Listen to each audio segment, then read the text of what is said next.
El señor secretario dará lectura de la cuenta. Señor presidente, no hay cuenta, no hay documentos para la cuenta. Se ofrece la palabra sobre varios. No habiendo varios, la sesión tiene por objeto abocarse al contexto de esta comisión. Para tal efecto, se escuchará la opinión de la directora de la Asociación Internacional de Marcas para Latinoamérica y el Caribe, INTA, señora Carolina Belmar, quien concurre junto a la asesora de comunicaciones, señora Irina Toro, y del presidente de la Organización de Consumidores y Usuarios, ODECU, señor Stefan Larenas, quien concurre junto a los representantes de la organización, señor Carlos Fernández y señora Martina Núñez. Le ofrezco la palabra, doña Carolina, para que nos pueda exponer.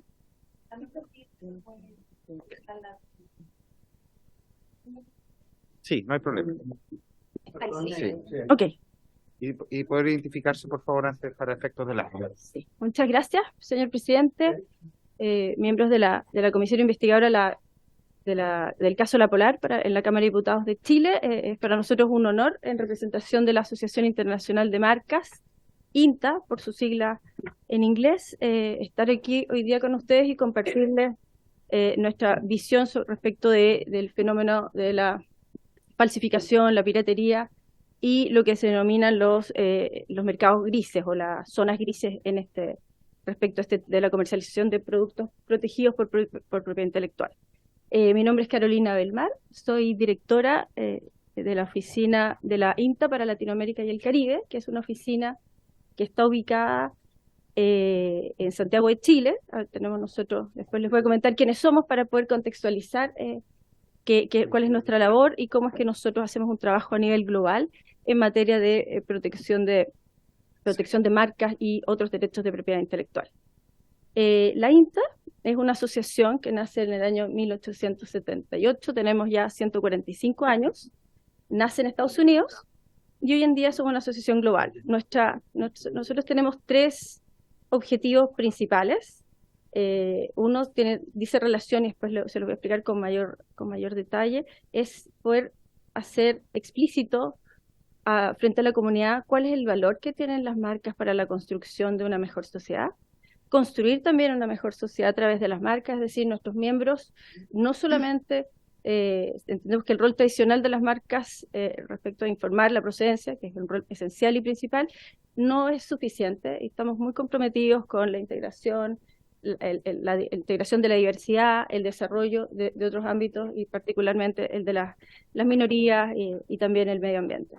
Y finalmente apoyamos naturalmente a la evolución y a la discusión permanente entre los expertos en propiedad intelectual. Tenemos sede, nuestra sede principal está en Nueva York y tenemos oficinas regionales en todos los continentes. Para América Latina y el Caribe abrimos la oficina en Santiago de Chile el año 2017. Tengo el honor de presidirla desde el año pasado y se encuentra también acompañándome nuestra asesora Irina Toro hoy, en el día de hoy.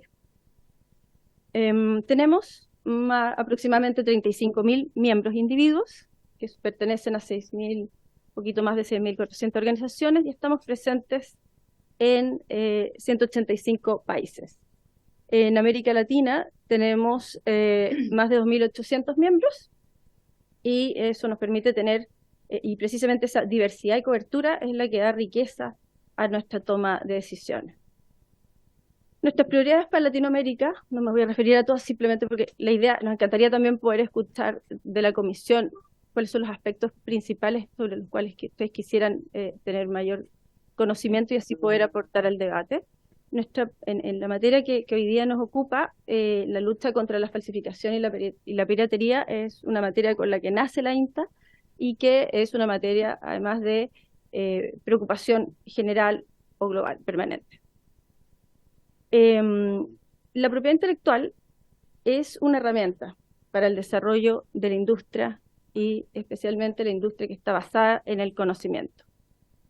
En ese sentido, nuestra misión es que el valor agregado de bienes y servicios que generalmente no pudieran diferenciarse, no pudieran tener gran diferencia entre sí, se puedan tener un mayor valor agregado vía la propiedad intelectual. Una de ellas es la marca. La marca, como les comentaba, tiene varias funciones, pero la función esencial es identificar cuál es la procedencia comercial del producto. ¿Y por qué? Porque para el consumidor esta es una información relevante. Y a partir de ello es que él sabe que hay un responsable que debiese hacerse cargo de la promesa de la promesa de valor que ofrece ese producto, que puede referirse a características referidas a la calidad, cantidad u otros, incluso el precio. Y por eso es que en esta función principal y objetiva es súper importante que la marca efectivamente sea utilizada por quien es el titular. ¿Okay? Tiene otras funciones también, pero esta diría que es la función esencial y básica de la misma. Entonces, así es que las marcas sirven al consumidor, pues le otorgan información muy relevante de cara al acto de consumo, de adquisición de bienes y contratación de servicios que realizamos todos cotidianamente. Y por eso es que cuando se falsifica una marca, muchas veces, y cuando el consumidor no sabe que está comprando un producto que es falsificado, quien se ve afectado por la mala experiencia, no es solamente el consumidor, que es el principal y directamente afectado, sino que también el titular de la marca, porque va a ser él el que va, en primer término, el consumidor va a decir, este producto es de mala calidad. Y va a afectar precisamente la inversión importante que hacen las marcas en posicionarse y destacar cuáles son sus características que les diferencian de sus competidores. Entonces, en un mundo que es globalizado, que es altamente competitivo, las marcas ayudan a los consumidores a poder efectuar una mejor toma de decisiones. ¿Cuál es la contribución de las marcas? Y creemos que por eso es muy importante poder tener la oportunidad de compartir con ustedes. Las marcas nos proporcionan... la presentación con las notas y para pasar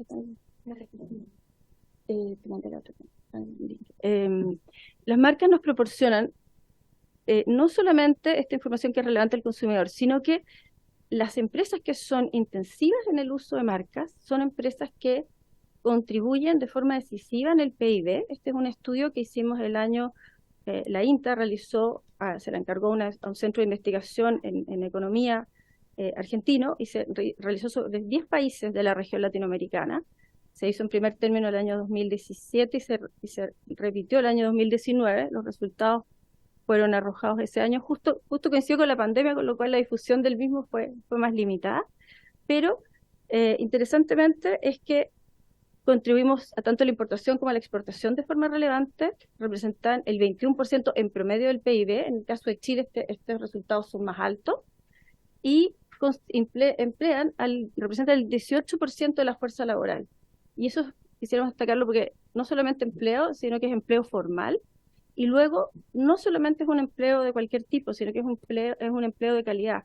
Los sueldos que reciben los trabajadores de las empresas que son intensivas en marca son sustantivamente más altas que las que perciben los empleados que realizan las mismas labores en empresas que no son intensivas en el uso de marca, es decir, que no utilizan la marca como un instrumento de posicionamiento y valor en su mercado. En el caso de Chile, estas cifras son aún más altas, porque nuestro mercado es un poquito más intensivo. La falsificación, aquí quisiéramos destacar que existe el estudio más reciente que está disponible en esta materia, es de la OECD, del año 2019.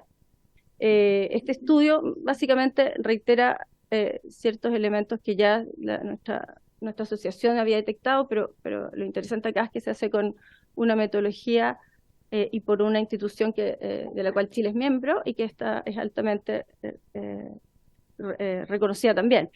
Primero es que es un fenómeno global, es decir, no es un problema que sea único de Chile, sino que es un problema que requiere ser soluciones que sean armonizadas y además coordinadas entre los diversos países.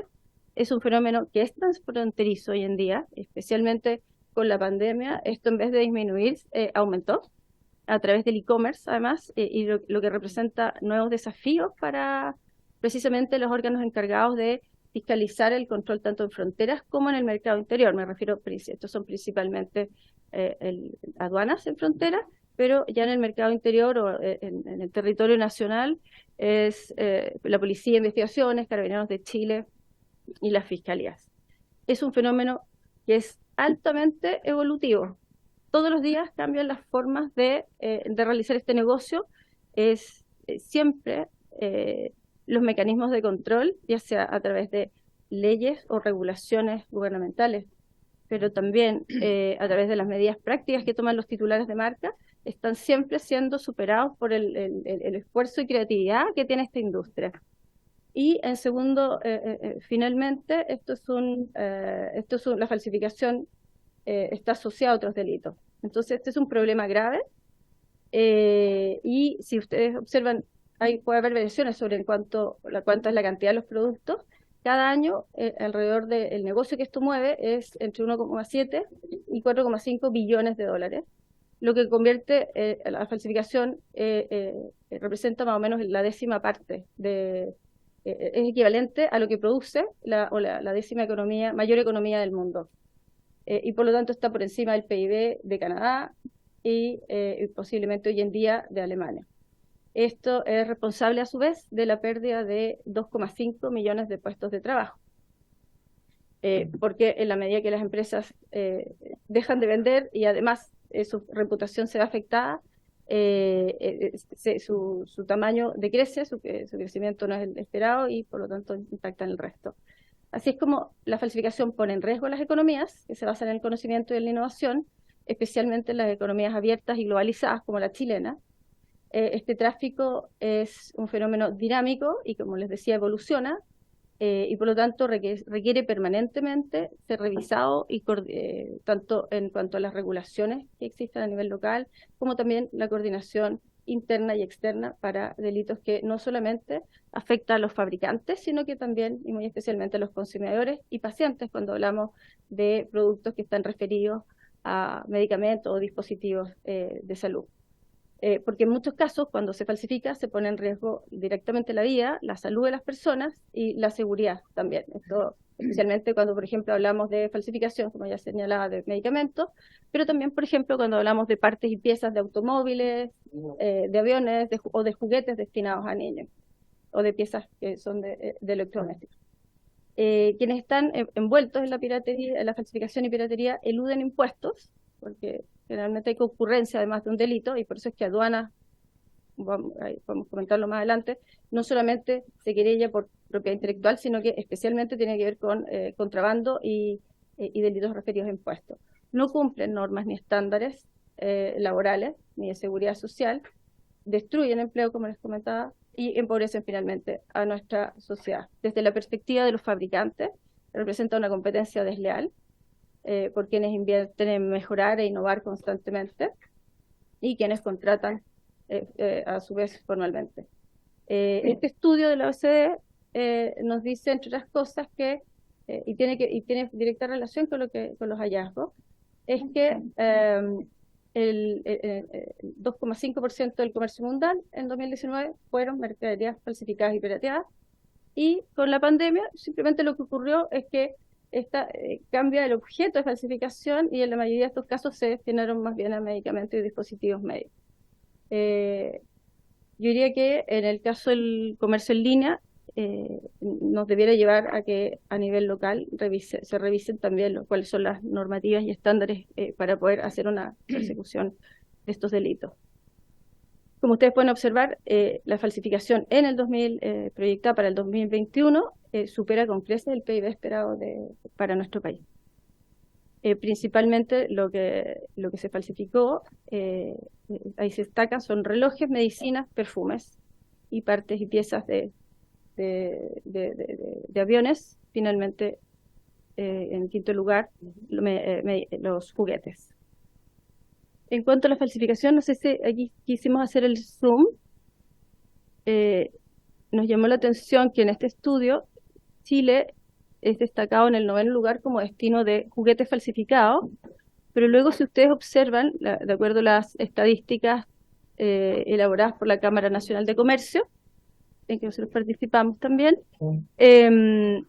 los juguetes están en el primer lugar, que es coincidente con la estadística que levantó la OCDE, pero está seguido también por el calzado y el vestuario, en quinto lugar, que tiene que ver precisamente con algunos objetos, de los objetos que son investigación por esta comisión. Yo diría que es relevante acá destacar que estas tendencias se mantienen, no cambian, sino que lo que entendemos y cuando este estudio se actualice es que probablemente las cifras van a incrementarse y el porcentaje va a ser aún mayor. ¿Cuál es el aporte que nuestra asociación hace en la lucha contra la falsificación y la piratería? Por un lado, nosotros como asociación que representamos a más de 6.400 organizaciones, tenemos dentro de nuestros miembros, por un lado, a todos los retailers, prácticamente todos los retailers grandes a nivel mundial, y fabricantes, y por otro lado tenemos también a todas las plataformas a nivel global, por lo cual se produce un diálogo súper interesante entre partes que en principio usted entendería, y que al principio fue hace algunos años atrás fue así, partes que tenían intereses totalmente contrapuestos, y que se sientan a conversar en los comités que nosotros tenemos de lucha contra falsificación y la piratería para escuchar cuáles son las preocupaciones que tiene por un lado la industria, para escuchar las preocupaciones que tienen los consumidores también, que es el interés de la INTA como asociación global, y por otro lado, cuál es la posición de quienes hacen, hoy en día tienen la posición de marketplaces, tal vez el más grande en América Latina es Mercado Libre, y Mercado Libre es hoy en día un ejemplo a nivel mundial, respecto a las buenas prácticas que tiene, por un lado, por un lado, favorecer que nuevos pymes y empresas que están iniciándose se incorporen al comercio electrónico, pero que lo hagan respetando y conociendo la propiedad intelectual. En segundo lugar, siempre nosotros colaboramos en reforzar que el consumidor debe ser quien está en el debate cuando hablamos de la protección de las marcas. Y es por eso que estamos colaborando a nivel global, se está discutiendo en Estados Unidos desde el año pasado una modernización de sus normas para garantizar la compra segura de productos en línea. También el año pasado ya se promulgó en Suecia una ley que precisamente refuerza la protección del consumidor en todo lo que tiene que ver con el comercio electrónico. Y también el año pasado la Unión Europea promulgó 2 normas, rápidamente se las voy a comentar más adelante, que básicamente establecen un marco conceptual que deben implementar los países, que ya está a nivel comunitario europeo en vigor, y que nuevamente lo que hace es revisar y mejorar los estándares precisamente con miras a proteger tanto a los consumidores como también a las empresas que utilizan el comercio electrónico para posicionar sus productos frente a quienes muchas veces las plataformas o marketplaces que tienen posiciones que pueden a veces considerarse abusivas. Finalmente, nosotros realizamos también estudios y encargamos informes, no los realiza la INTA, sino que los encargamos a quienes son expertos a nivel mundial en esta materia para poder sustentar nuestras propuestas. Y así es que, por ejemplo, como mencionaba el caso anterior, hicimos este informe sobre cuál es la contribución que tiene para la sociedad las marcas. El año 2019 no lo hizo la INTA, sino que se encargó a un centro de investigación en economía argentino de alto prestigio. Y trabajamos cada año, realizamos estudios en distintas materias conforme sea el mandato de nuestros miembros. Contamos también con leyes y capítulos de propiedad intelectual modelos que pueden servir como directrices para que quienes son tomadores de decisiones y también hacedores de políticas públicas puedan utilizar como insumo, dado que quisieran ellos mejorar las regulaciones existentes. Y de nuevo quisiera reforzar la riqueza que tiene nuestra asociación, es que representa intereses que son distintos, de distintas veredas, pero también que representamos todas las regiones del mundo, no solamente el mundo desarrollado o norte versus sur, sino que es totalmente un trabajo coordinado. Por ejemplo, contamos con, aquí solamente por ejemplo, tenemos un modelo sobre cómo podrían ser los capítulos de propiedad intelectual de los tratados de libre comercio. Ahí tenemos, por ejemplo, sugerimos, ya referido a materia de falsificación y piratería, se sugiere que los activos que provengan de estos ilícitos sean confiscados, que se establezcan, dadas ciertas situaciones, excepciones al agotamiento internacional, el interés del consumidor en el centro y que cuando el acusado sea inocente se garantice que esto pueda ser devuelto. Son cosas tal vez muy jurídicas, pero tienen que ver precisamente con el trabajo que hace la Cámara de Diputados, que es regulatorio y establecimiento. ¿Perdón? No sé si tienen alguna duda, puedo ir avanzando. Sí, avance nomás. Muchas gracias. Respecto del caso La Polar, respecto al caso La Polar, simplemente comentarles que es un caso que hemos estado siguiendo a nivel de, hemos sacado a nivel interno con nuestros miembros algunos comentarios y notas sobre esta materia. Yo quisiera decir aquí que hay varios elementos para tener en cuenta. Uno, cuál es el rol que debe tener el titular de las marcas en la afectación de cómo se afectan estos derechos. Dos, destacar que ya Carabineros decomisó productos, ¿no? Esto parte en Santiago, en bodegas, no parte en aduanas. A continuación, o de forma paralela, Aduanas suspendió de oficio el despacho de productos, y entiendo que ha hecho suspensión ya de 5 cargamentos. Y la empresa, hace no mucho, si no me equivoco, en marzo de este año, reconoce que algunos containers contenían algunas prendas falsificadas y se desiste de la demanda de competencia desleal que había presentado en contra de las marcas. Y aquí como señalábamos anteriormente, se observa que puede haber concurrencia de varios delitos, no solamente propiedad intelectual. Nosotros obviamente nos concentramos en los que tienen que ver con propiedad intelectual, particularmente con la falsificación de marcas. Y desde la perspectiva de la Polar, este caso lo que pone sobre la mesa es el fenómeno de las importaciones paralelas. Las importaciones paralelas tienen que ver con el régimen de agotamiento de los derechos de propiedad intelectual, en este caso de marcas, que establecen las legislaciones. La legislación chilena, en el año 2012, si no me equivoco, estableció, el año 2009, estableció el agotamiento internacional de los derechos del titular de marca sobre sus productos. Otros países, como por ejemplo la Comunidad Europea, otras regiones como la Comunidad Europea, establecen el agotamiento regional y otros establecen el agotamiento nacional. Esto tiene impacto en lo siguiente, en que si tú tienes un régimen de agotamiento internacional, cualquiera que sea el lugar del mundo donde se compre un cargamento, si se compró a un comercio, que es ya sea del titular o de un licenciatario autorizado, se extingue el derecho y por lo tanto el licenciatario del país de destino no tiene derecho a cobrar regalías o acusar infracciones porque el derecho se agotó. Los países que tienen un agotamiento nacional, como es Estados Unidos y Japón, en esos países, aunque yo compre con un comercio establecido en el exterior, si no he pagado las licencias, no tengo la autorización del licenciatario o del fabricante local, voy entonces a tener, puede ser de todas formas un caso de infracción. Y por eso es que es relevante cuál es el sistema que cada país tenga. Como les comentaba, en Chile se adoptó el agotamiento internacional y creemos que es relevante acá analizar la perspectiva del consumidor cuando se prefiere un sistema u otro.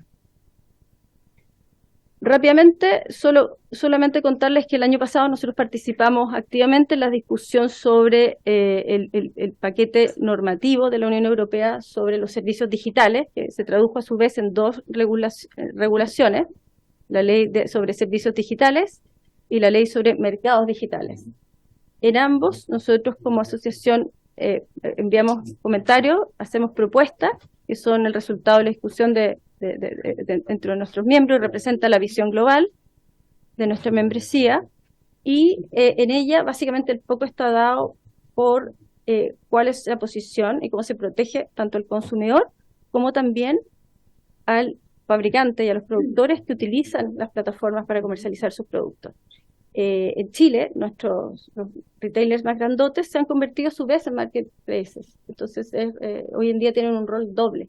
No solamente permiten la comercialización de distintas marcas en sus tiendas físicas, sino que también sirven como espacio de comercialización de productos, de forma similar a como se hace, por ejemplo, por Amazon o Mercado Libre.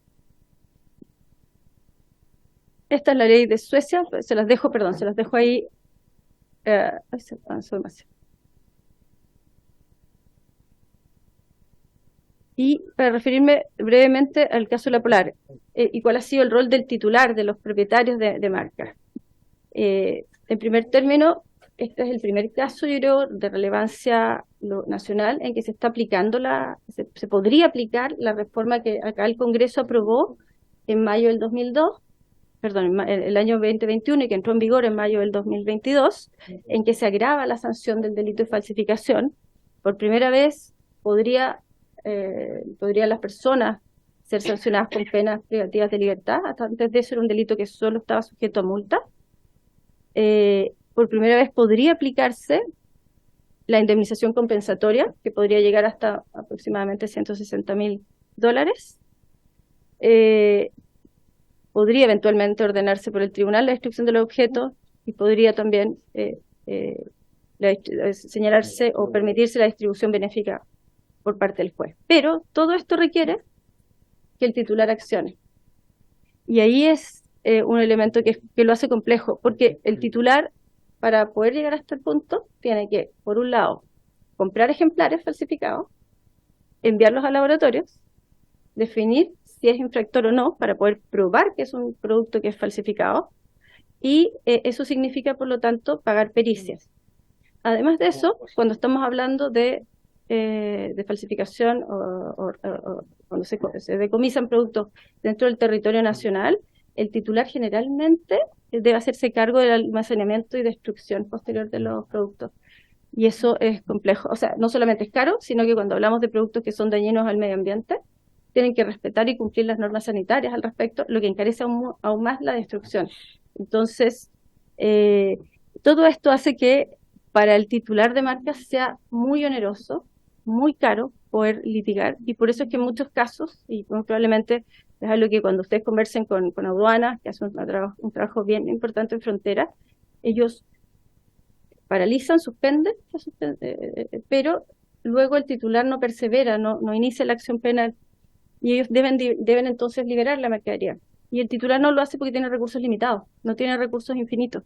Entonces ocurre que aquí en el fondo el titular es como 3 veces, o el fabricante es más o menos 3 veces victimizado, porque no solamente lo falsifican y su reputación se destruye, sino que tiene que gastar plata en comprar productos falsificados, demostrar con pericia y laboratorios que estos no cumplen el estándar del propio titular comparado con un producto original, hacerse cargo del almacenamiento y que ojalá se destruyan los productos, en cuyo caso tiene que hacerse cargo también de costear esta destrucción. En cuanto a la suspensión en frontera, yo diría que Chile, gracias a la reforma que se implementó también hace un par de años, a la ley que regula las facultades de aduanas, ya tienes 10 días de falsificación, desde suspensión de falsificación. A nivel internacional, lo que INTA propone es extender ese plazo un poco más para poder alcanzar a preparar las acciones, sobre todo cuando son marcas que son internacionales. La toma de decisiones no es tan rápida como se quisiera. La aduanas cuenta con un sistema electrónico de notificación de la suspensión a los titulares, lo que hace súper expedito el sistema. Yo diría que es ejemplar a nivel no solamente regional, sino que internacional. Aduanas toma riesgos y presenta querellas, aun cuando no está facultado para hacerlo en materia de propiedad intelectual, sino que busca a otros delitos concurrentes como el de contrabando, y por lo tanto se preocupa de ir de querellarse, y también está presente cuando en los pocos casos que te llegan a juicio, en general estos se resuelven por salidas alternativas, para pedir que se ordene la destrucción de los productos, porque lo contrario, aduanas se queda en sus bodegas llenas de productos falsificados, que si no se ordena la destrucción no tienen cómo deshacerse de ellos. Respecto del territorio nacional, del territorio interno, de nuevo, tenemos la cuestión de la acción privada del titular. Si el titular no acciona, el Ministerio Público está atado de manos, Policía de Investigaciones igual, y Carabineros también, aunque sean casos flagrantes. Y yo diría que tanto Carabineros como la Policía de Investigaciones tienen área especializada en propiedad intelectual, lo que demuestra que hay preocupación a nivel de quienes están a cargo del respeto y observancia de estos derechos, y también el Ministerio Público tiene a nivel central una división encargada de delitos económicos donde se incorpora la propiedad intelectual también. En cuanto a las importaciones paralelas, solo para reforzar la idea que ya desarrollaba anteriormente, desde la perspectiva legal y de la construcción que se ha hecho por nuestro país, se resolvió hace más de 15 años que esto fuera agotamiento internacional. Esto tiene elementos positivos, pero también algunos que pueden crear ciertos riesgos. Y es que esto lleva a la existencia de zonas grises, a mercados en los que no es claro si se trata efectivamente de importación de productos que son legítimos y adquiridos por medios legítimos, o si son productos que son directamente falsificados o que se mezclen unos y otros. Aquí nosotros lo que proponemos, entendemos que cada país es libre de establecer el régimen de agotamiento que mejor se ajuste a sus políticas públicas, pero creemos que, aunque exista agotamiento internacional, debieran establecerse ciertas excepciones a este agotamiento. Por ejemplo, cuando existan diferencias sustanciales en la materialidad de los productos que han sido utilizados por la marca. Es decir, estos casos en que es evidente que el producto no cumple ningún estándar, ni aún de segunda calidad, que es curiosa esa denominación, porque las marcas en general no favorecen la distribución de productos que están bajo los estándares mínimos de calidad con sus marcas. Y por lo tanto creemos que ahí hay una materia en la que se podría seguir avanzando. Yo creo que, para ir cerrando, nuestra experiencia a nivel internacional es que para abordar este fenómeno se requiere colaboración público-privada continua, permanente, debiera haber conversación. Creemos que en nuestro país esto existe, pero se debiese poder reforzar. En general, esta colaboración ha sido bien centrada o coordinada por la Cámara Nacional de Comercio, donde nosotros agradecemos ser parte, invitada también, pero creemos que puede haber un rol mucho más fuerte y activo de todos los órganos del Estado. Se requiere también cooperación y coordinación transfronteriza, es decir, normas que estén armonizadas a nivel regional y también global, y que finalmente que nuestras autoridades, tanto las autoridades que están a cargo de la elaboración de las políticas públicas a través de nuestras leyes, puedan ir también revisando y revisitando conforme a los datos y a los resultados de las políticas que se promueven, pero también recogiendo las nuevas realidades. Vemos que la piratería con el fenómeno del e-commerce solo se ha agravado, va a seguir creciendo y se requiere que las plataformas tengan una mejor regulación que proteja al consumidor y también a quienes como pymes y empresas y fabricantes están obligados a utilizar estos medios.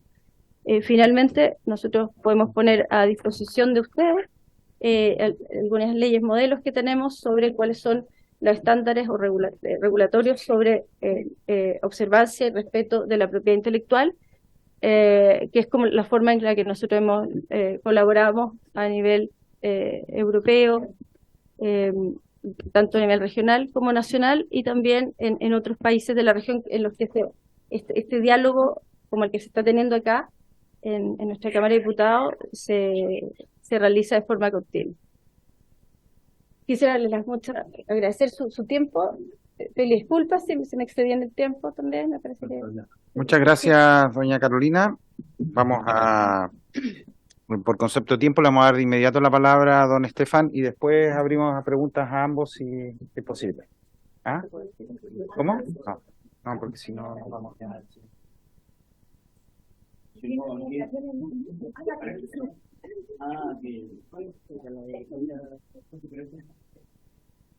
¿Está conectado?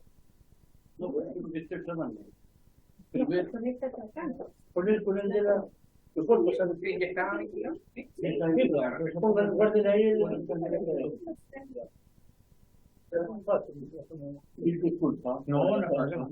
Y después nos manda el PPT, por favor. No, ¿el de Eurocul lo tení? El de Eurocul lo acabo de mandar. Ah, vale. Y el pregunta, yo te voy a ver. Ya. Llegamos a la hora, pero cierta forma. No hay problema. Muchas gracias de todas maneras y por esta invitación. Nosotros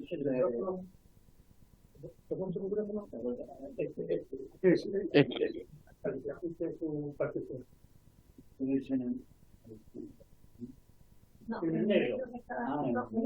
Que tiene que poner rojito arriba. Don Estefan. Muchas gracias por la invitación. Estoy corriendo acá, ¿no? Ahí.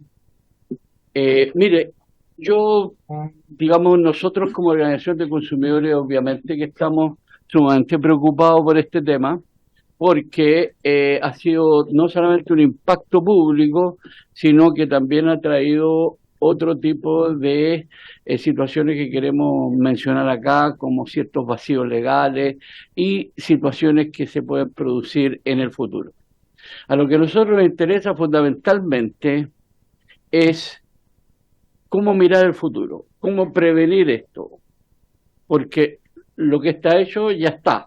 Hoy día los tribunales tienen la palabra, el CERNAC tiene la palabra, y nosotros sabemos, para no repetir, que han habido temas con la falsificación y de prendas donde se han culpado mutuamente. Por lo tanto, esos temas jurídicos creo que lo tiene que resolver el tribunal, más allá de cuáles han sido los momentos que han sucedido, cuando le dicen que primero dicen que no, después dicen que sí ante la CMF, después dicen que no. Entonces, frente a eso, el tribunal tiene que definir.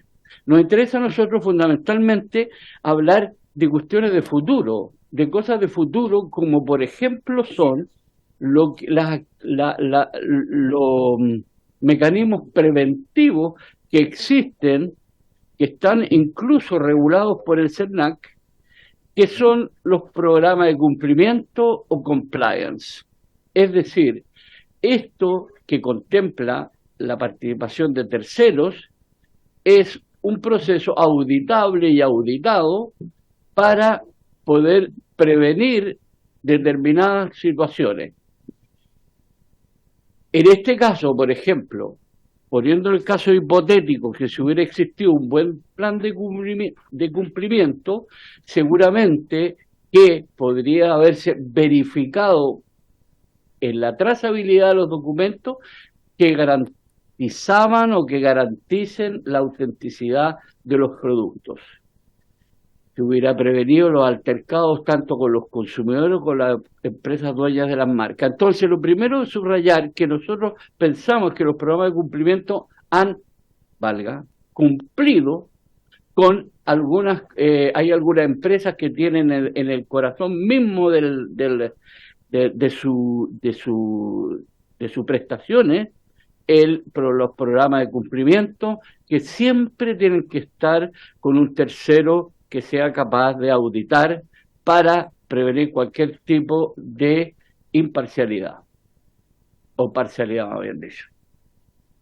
Esto es un tema de transparencia proactiva, así lo hizo CERNAC y rescatando el artículo 33 de la Ley del Consumidor. Ha trabajado por la vía reglamentaria. Entonces, aquí nos encontramos con una cosa que a los señores legisladores y señoras les puede parecer importante. No tenemos un sistema de comprobabilidad que entreguen las empresas previo a que formen parte de este mercado de la información. ¿Qué quiere decir un registro de comprobabilidad? O sea, yo puedo decir cualquier cosa. Hoy día yo puedo decir que los precios más baratos para siempre. Siempre los precios más baratos. Nunca voy a cambiar el precio, en toda la vida, en toda mi existencia. Parece bien como absurdo, ¿no? Absolutamente inviable, pero existe. Precios bajos siempre. Estoy poniendo el ejemplo que aparece todos los días. Hay otros que tienen que ver con la comprobabilidad de lo que yo estoy, la tienda en este caso, promoviendo.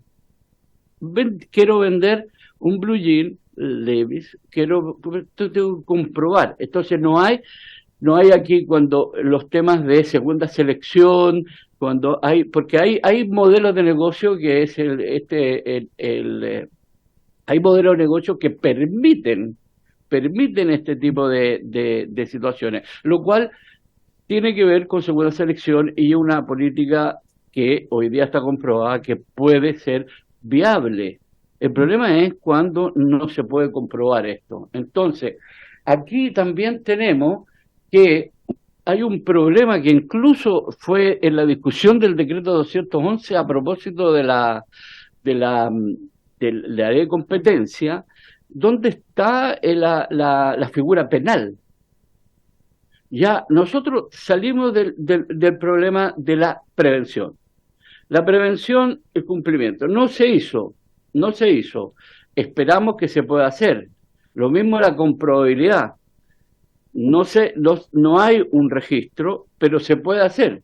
Ahora, ¿qué es lo que ha pasado en este caso y que puede pasar en otros casos mientras no tengamos una fortaleza legislativa? Es decir, ¿qué pasó con esto? Cuando se dictó la ley del consumidor, el delito de estafa desapareció. Entonces, para hacer el delito de estafa, porque aquí se está estafando no solamente la fe pública, sino se está estafando el bolsillo, hay que recurrir a lo penal. Derechamente hay que las figuras penales y con todo el camino que eso significa. Entonces, ¿por qué no incorporar la figura de estafa en la ley del consumidor? Eso también ha sucedido en lo que se llama las materias de usura. Entonces, frente a estos casos de defraudaciones masivas a los consumidores, debería existir una responsabilidad penal del gerente, de la empresa, no sé, eso ahí puede perfectamente inspirarse en toda la discusión que ha habido sobre la ley el decreto 211 sobre la libre competencia. Entonces, y para concluir, tenemos el viejo problema, que también es un problema, o sea, se presenta siempre cuando uno va a llevar una causa a un tribunal. ¿Dónde está el documento que acredite que usted compró, en este caso en la Polar? ¿Dónde está el documento que acredite que usted compró en la farmacia X? ¿Dónde está? Bueno, eso no tiene mucho sustento, eso parece ilógico. Entonces, muchos consumidores no tienen la boleta de los años transcurridos. Se debería otorgar facilidades a los consumidores defraudados, porque lo que hace el tribunal es aplicar la ley. Entonces el juez dice, ¿cómo se comprueba que usted compró? Ya, la boleta. Entonces, ¿hay vínculo contractual o no hay vínculo contractual? Con una de las empresas coludidas, que es la SCA, todavía estamos en el tema. Todavía estamos en el tema por la acreditación de la compra. O sea, me compró papel confort hace 5 años, o sea, 6 años, o sea, no tiene mucho sentido. Entonces, hay muchos desafíos legislativos que yo lo vería resumir en un registro con probabilidad de las aseveraciones públicas, una figura que contemple también la arista penal en la ley del consumidor que se extinguió, y pensar qué se puede hacer en las defraudaciones masivas con los que se llama la boleta, los recibos, etcétera.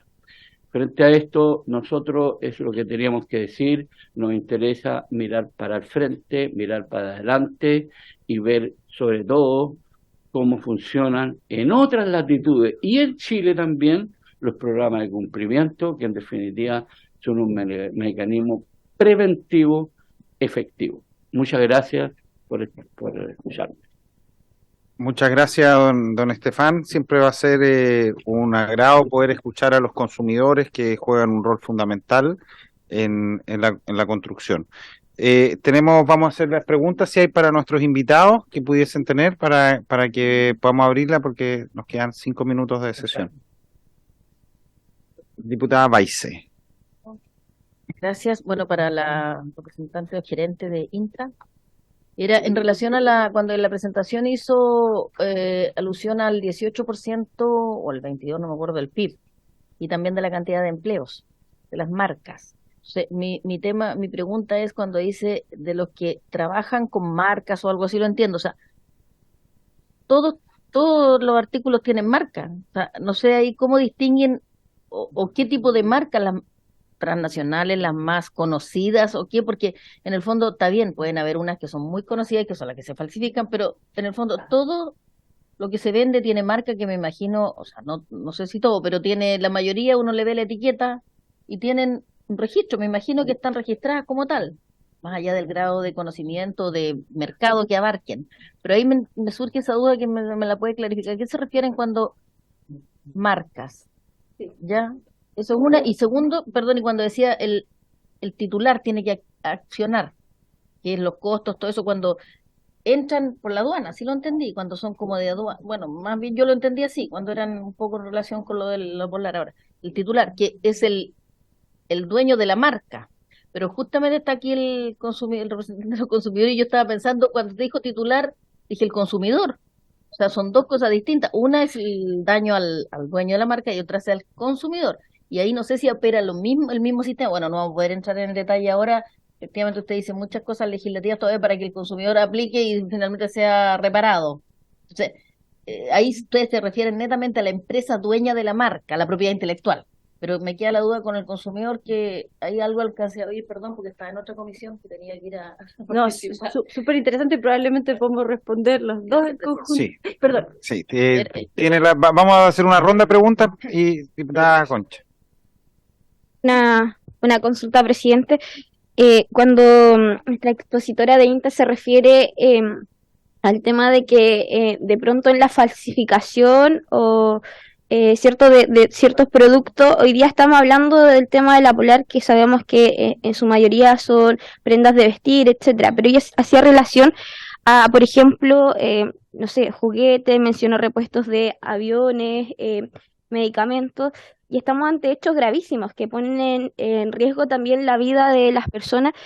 Entonces, en su experiencia y el trabajo que ellos realizan tanto a nivel nacional e internacional, ¿cierto? Ella también mencionó acerca de insumos que tenía, ¿cierto?, tras diversos estudios para poder también ir, que va enfocado justamente a poder resolver de alguna manera desde también la perspectiva jurídica, ¿cierto?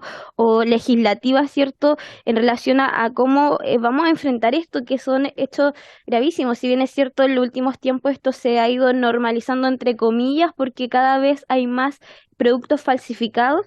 Yo creo que sería bueno si se tiene a bien, ¿cierto?, que se pudiese compartir parte de este material que, si no me equivoco, ella dijo que estaba como insumo a disposición, me imagino, para que lo podamos evaluar, porque sin duda desde esta comisión vamos a tener que tomar algún tipo de acción también legislativa en cuanto al asunto que estamos tratando desde acá mismo. Entonces, me gustaría también saber si se nos puede hacer llegar algún tipo de este material que ella mencionaba de que estaba como insumo a disposición también de nosotros los legislativos parlamentarios. Muchas gracias, presidente. Sí, yo quiero agregar una pregunta, saber si este modo operandi, ustedes tienen antecedentes que se ha aplicado en otros países y si ha afectado a las mismas marcas.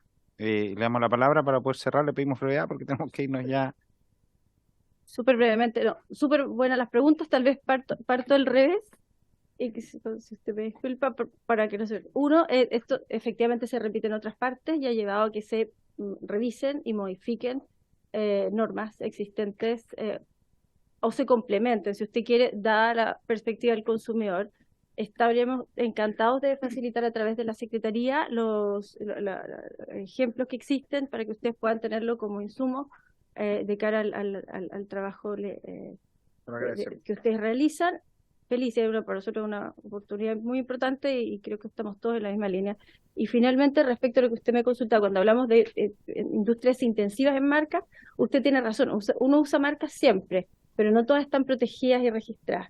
Entonces, cuando nosotros hablamos de marcas intensivas en el uso de marcas, son aquellas que efectivamente tienen un portafolio registrado y protegido de marcas, y que, por lo tanto, a partir de ese registro, hacen una gestión de posicionamiento de las mismas. Y esas industrias que tienen marcas protegidas registradas en sobre una cierta cantidad, tanto nacionales como internacionales, no solamente son industrias grandes, sino que también pequeñas, es que se observa este fenómeno de mayor formalidad y lo que nosotros denominamos el premio al empleo, es decir, pagan mejores salarios también. En el caso de Chile es un 21% superior al que realiza una industria que tiene, aunque use marca, no la tiene protegida, en el fondo no hace una gestión de diferenciación con su marca.